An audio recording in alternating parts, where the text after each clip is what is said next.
सुधा सरस मुखमंडल मोहन जग आधार, चंद्र सम शीतल छवि आनंदित संसार।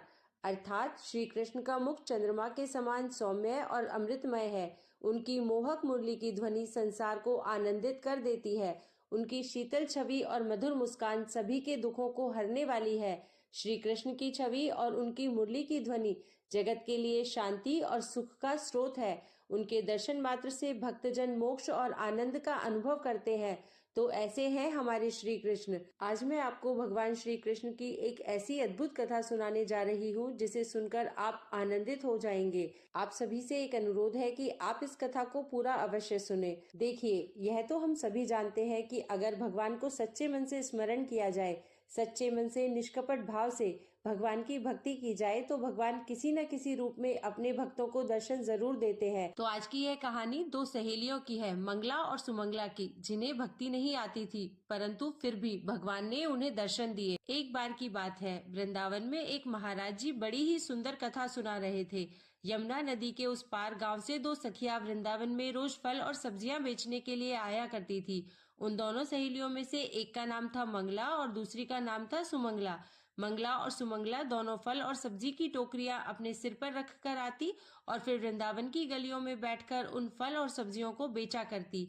यह उनका रोज का काम था। क्योंकि उन्हें सुबह सवेरे घर से जल्दी निकलना पड़ता था, इसलिए वह दोनों अपने घर से अचार और रोटी लेकर आती और फिर वापस यमुना नदी के तट पर जाकर पेड़ की छाया में बैठकर अचार और रोटी खाती। फिर यमुना जी का पानी पीती थी। बड़े ही आनंद के साथ नाव में बैठकर जो भी उसका किराया था उसे देकर वह अपने अपने घर चली जाया करती थी। उन दोनों पर अपने परिवार की इतनी बड़ी जिम्मेदारी थी कि उनके पास भगवान की भक्ति करने का समय ही नहीं था। उन्हें पता ही नहीं था कि भक्ति क्या होती है, पूजा पाठ क्या होता है, क्योंकि उन्होंने कभी किया ही नहीं। उनके पास समय ही नहीं था। वह तो केवल अपना और अपने परिवार का पेट भरना जानती थी। वे दोनों बड़ी सरल थी और कभी झूठ नहीं बोलती थी। झूठ बोलना तो मानो उन्होंने अपने जीवन में सीखा ही नहीं था। छल कपट क्या होता है यह भी उन्हें नहीं आता था। इस बात को समझती भी नहीं थी कि आखिर छल कपट क्या होता है, क्योंकि उन्होंने आज तक ना तो कभी एक दूसरे से और ना ही किसी और से कभी झूठ बोला था। जैसे उनका मन भीतर से था वैसे ही वह बाहर से भी थी। फिर एक दिन क्या हुआ कि वह दोनों सहेलियां सब्जी बेचने के लिए वृंदावन में आई। आज उनकी सब्जी हर दिन से जल्दी बिक गई। जब सारी सब्जियां बिक गई तो उनके पास समय ही समय था, नहीं तो बाकी दिनों में तो वह सुबह से शाम तक टोकरियां लेकर बैठी रहती। शाम होने तक कहीं जाकर उनकी सब्जियां बिक पाती थी। अब आज जब उनकी सब्जियां जल्दी बिक गईं तो उनके पास समय था। तब उन्होंने देखा कि पास में ही बड़े ज्ञान की कथा चल रही थी। मंगला ने कहा, सुनो बहन, आज तो सब्जी जल्दी बिक गई, हम इतनी जल्दी भी घर जाकर क्या करेंगे? तब तक महाराज जी कथा सुना रहे हैं, चलो हम भी कथा सुन लेते हैं। तब सुमंगला ने कहा, बहन यह कथा क्या होती है? मंगला बोली, बहन यह तो मुझे भी नहीं पता कि कथा क्या होती है, लेकिन सब लोग कहते हैं कि कथा हो रही है, तो चलो आज हम भी चलकर सुन ही लेंगे कि कथा क्या होती है। हम भी जान लेंगे कि कथा होती क्या है। अब मंगला और सुमंगला दोनों अपनी सब्जी की खाली टोकरियों को एक जगह पर रखकर कथा में चली गई। सबसे पीछे जाकर पांडाल में बैठ गई और दोनों बड़ी श्रद्धा से बड़े मन के साथ कथा सुनने लगी।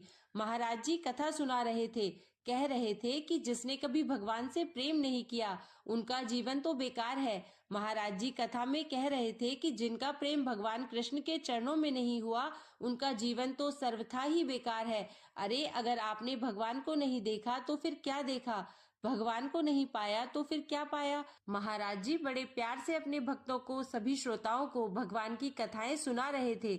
भगवान को प्राप्त कर लेना ही जीव मात्र की, मनुष्य मात्र की सार्थकता है। कथा के बीच में से महाराज जी ने पूछा कि आपको पता है कि इस धरती पर आपका जन्म क्यों हुआ है?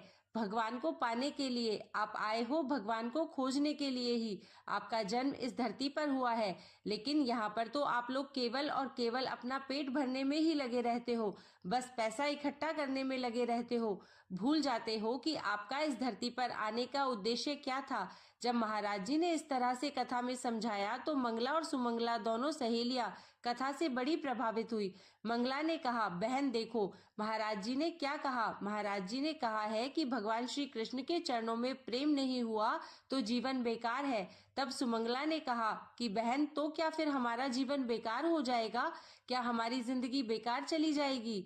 मंगला ने कहा, बहन लगता तो ऐसा ही है। अब कथा चल रही थी, इधर मंगला और सुमंगला को यमुना नदी पार करके समय पर अपने गांव वापस भी जाना था, इसलिए वह दोनों सखियां तो कथा से उठकर चली गई। लेकिन रास्ते भर दोनों सखियां यही चर्चा करती रही थी कि बहन तू बता, क्या तूने कभी भगवान कृष्ण को देखा है।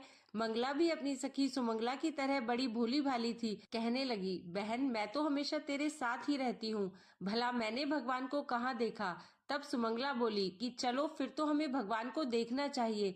महाराज जी ने यह भी तो कहा है कि अगर भगवान को नहीं देखा और भगवान से प्रेम नहीं किया तो जीवन बेकार है। अब वे दोनों सखियां भगवान के बारे में कुछ तो जानती नहीं थी, ना उन्होंने कभी पूजा की, ना ही उन्होंने भगवान के स्वरूप को देखा। तो सुमंगला बोली कि बहन यह तो बताओ भगवान मिलेंगे कहाँ।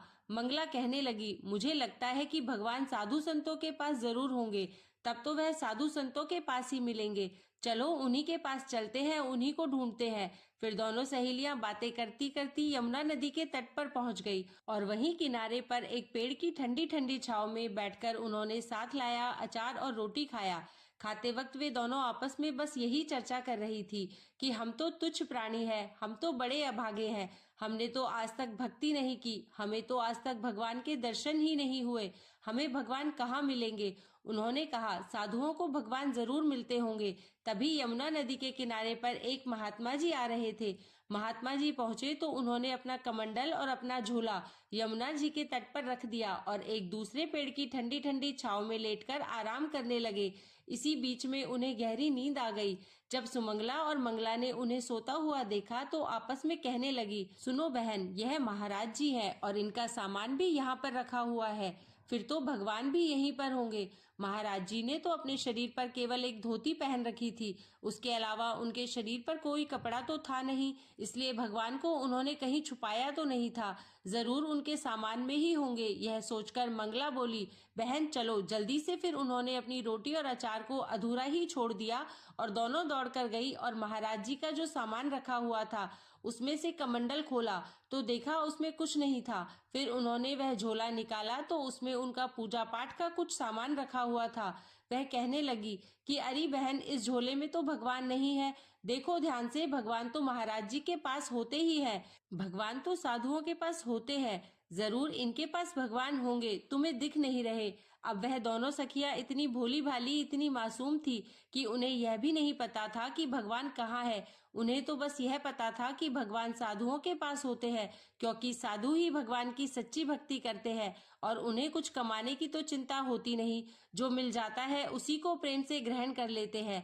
अब उन महात्मा जी के पास से भगवान को ढूंढने के चक्कर में उन्होंने उन महात्मा जी का पूरा झोला ही उलट पुलट कर दिया, पूरे झोले को खाली कर दिया। जब झोले को पूरा खाली कर दिया तो उसमें से एक छोटा सा डिब्बा निकला। अब जैसे ही उन्होंने उस डिब्बे को खोला तो उस डिब्बे के अंदर छोटे से लड्डू गोपाल जी बैठे हुए मिले।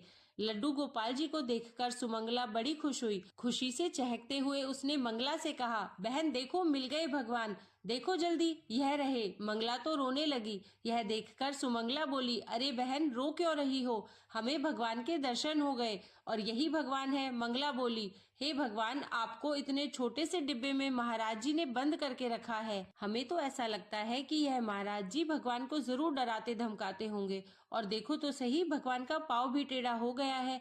मंगला बोली, हे भगवान, आपको डरा धमकाकर डिब्बे में रखा गया है, महाराज जी जरूर आपको डांटते होंगे। वह आगे कहने लगी, प्रभु अभी महाराज जी गहरी नींद में सोए हुए हैं, आपको डरने की बिल्कुल भी आवश्यकता नहीं है।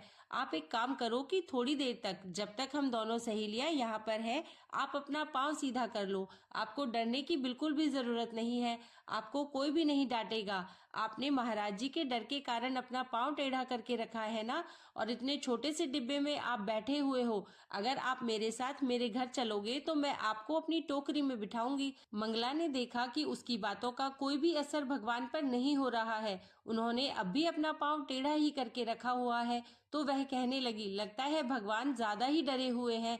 सुमंगला ने कहा, लाओ बहन, हम इनका पाँव सीधा कर देते हैं।